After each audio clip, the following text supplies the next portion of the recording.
Перемирие в секторе Газа, смерть госсекретаря США, Россия лишается боевых дельфинов и теракт в Иерусалиме. Все это на фоне пребывания Сергея Лаврова в ОБСЕ. И обо всем этом я расскажу подробнее в эфире «Нехта». Самые важные и интересные новости. Российская армия не может выстроить систему командования на оккупированных территориях, и своих даже профессиональных военных бросают в бой как пушечное мясо. Не получая поддержки, не получая понимания со стороны командования, а просто используя их как обычную пехоту, або на уровне даже «Шторм-Z». Байкало-Амурская магистраль перебита. Никто не говорит ни о теракте, ни о нападении, но многие источники указывают на СБУ. Фактически, это единственный серьезный путь железнодорожного сообщения между РФ и Китаем. И сейчас этот путь, который Россия использует в том числе и для военных поставок, парализован. В России начался суд над международным движением ЛГБТ. И никаких чудес аргументации в этом закрытом заседании, с закрытыми дверями сегодня не случится. Спасибо, что смотрите, спасибо за доверие. Не забывайте ставить лайки, оставлять комментарии, делать репосты и подписываться на наши ресурсы. Это очень важно, ведь так нас с вами будет больше. Поехали.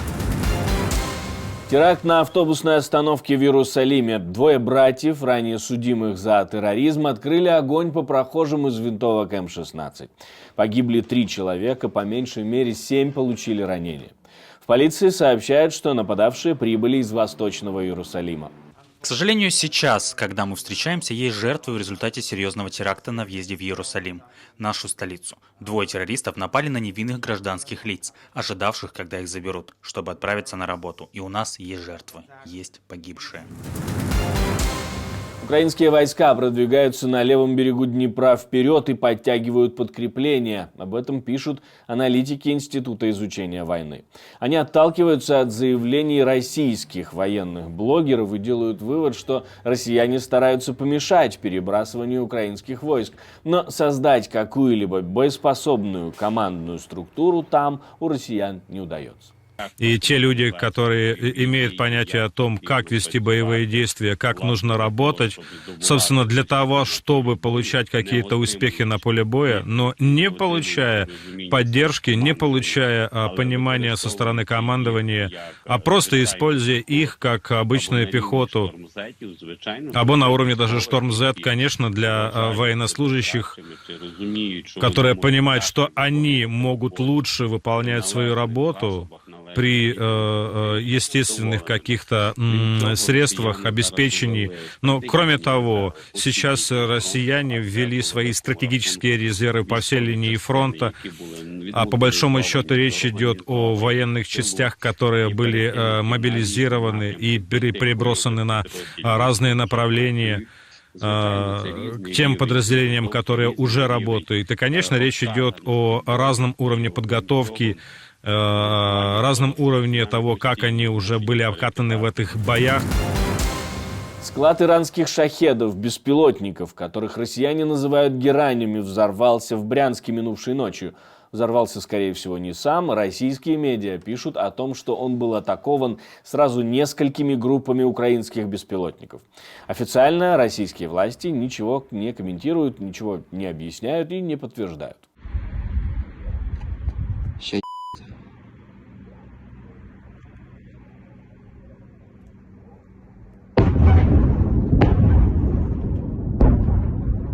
Байкало-Амурская магистраль тоже ощутила на себе звуки и вибрации войны. Взрыв произошел в Северно-Муйском тоннеле. Российские медиа пишут, что фактически единственное сообщение с Китаем перекрыто, цитирую, из-за задымления. Источники издания НВ говорят, что это очередная успешная операция СБУ. Фактически, это единственный серьезный путь железнодорожного сообщения между РФ и Китаем. И сейчас этот путь, который Россия использует в том числе и для военных поставок, парализован. Во время движения поезда сработало 4 взрывных устройства. Сейчас на месте работает ФСБ.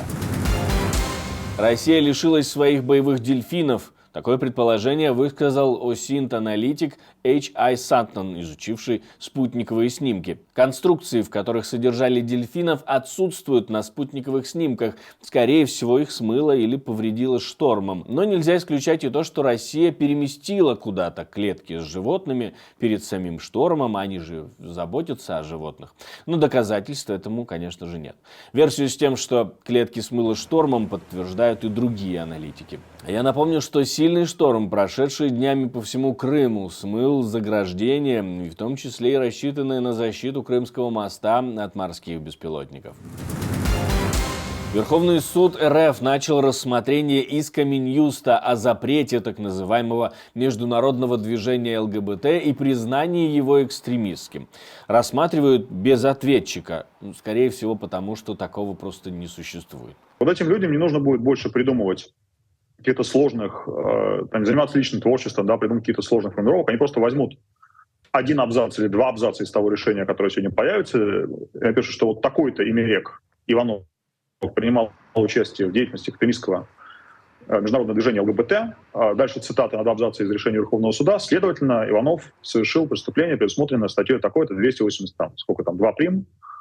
УК РФ.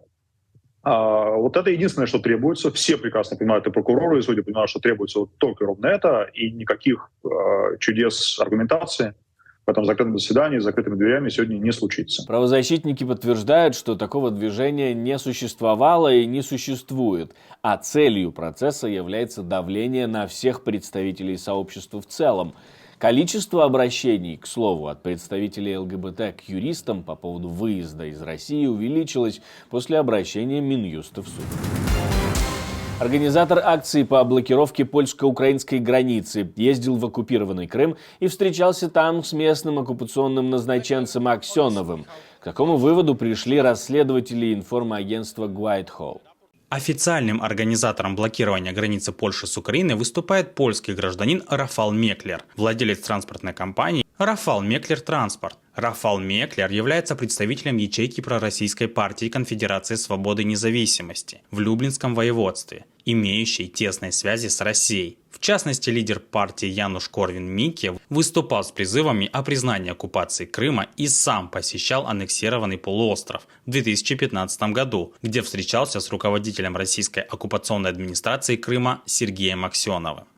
Этот же Меклер в начале широкомасштабного вторжения России в Украину проводил ряд акций, на которых требовал снять санкции с Российской Федерации. А еще один участник блокады – гражданин Беларуси, брат которого проходил службу в вооруженных силах республики. Перемирие в секторе Газа продлевается, но пока неизвестно на какой срок. К бессрочному прекращению огня призывают уже и в Пекине. Министр иностранных дел Китайской Народной Республики выступил в ООН и призвал стороны к бессрочному прекращению огня. Мы приветствуем гуманитарную паузу, достигнутую на прошлой неделе. Но мир не может быть ограничен, и не должно быть временных ограничений для прекращения огня. Окно возможностей, однажды открытое, не должно быть закрыто снова. Бои, прекратившись, не должны вспыхнуть вновь. Мы не можем допустить продолжения гуманитарной катастрофы или еще больших страданий и потерь среди мирного населения.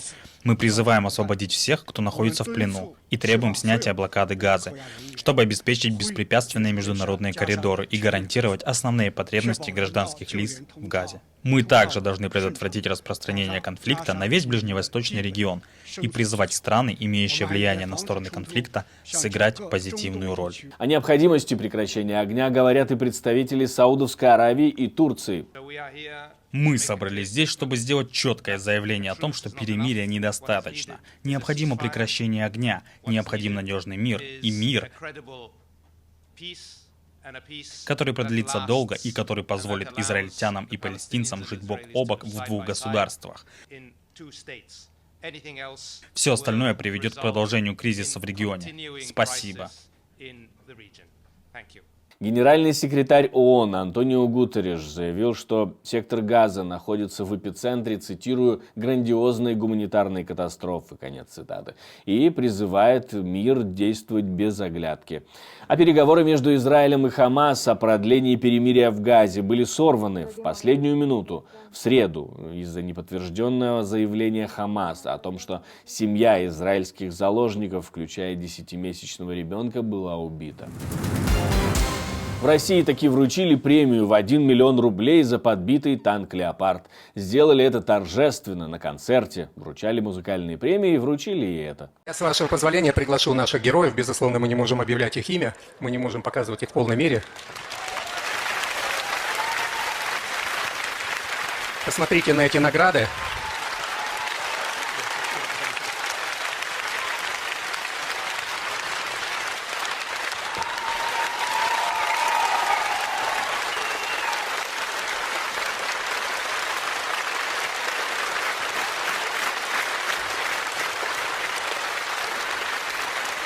К сожалению, очень и очень далеко не многие захотели показать свою гражданскую сознательность. Еще раз большое спасибо от вашего имени.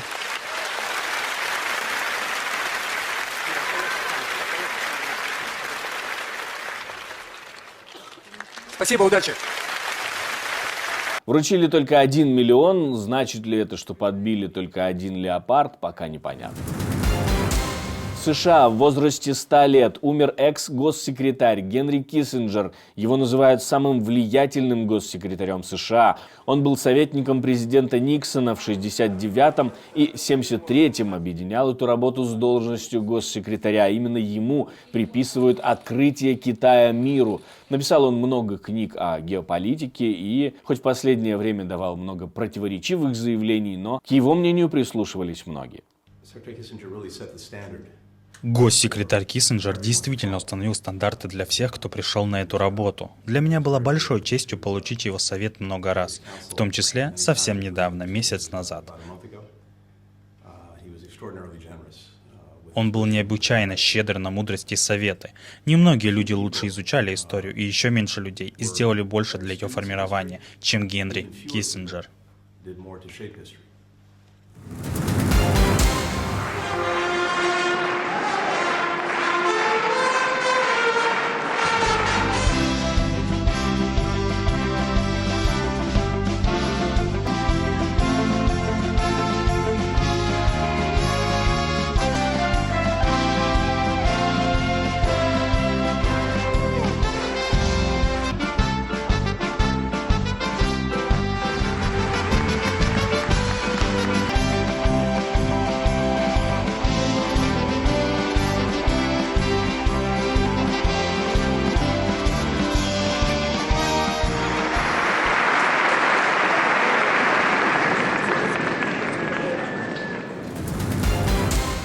Спасибо, что смотрите, спасибо за доверие, жду ваших репостов, лайков и комментариев, оставляйте свои мысли под нашими видео, это важно, чтобы мы понимали ваше отношение ко всему, что происходит. И не забывайте подписываться на канал, это тоже важно, ведь так это видео посмотрит больше людей. На этом все, до встречи, хороших вам новостей.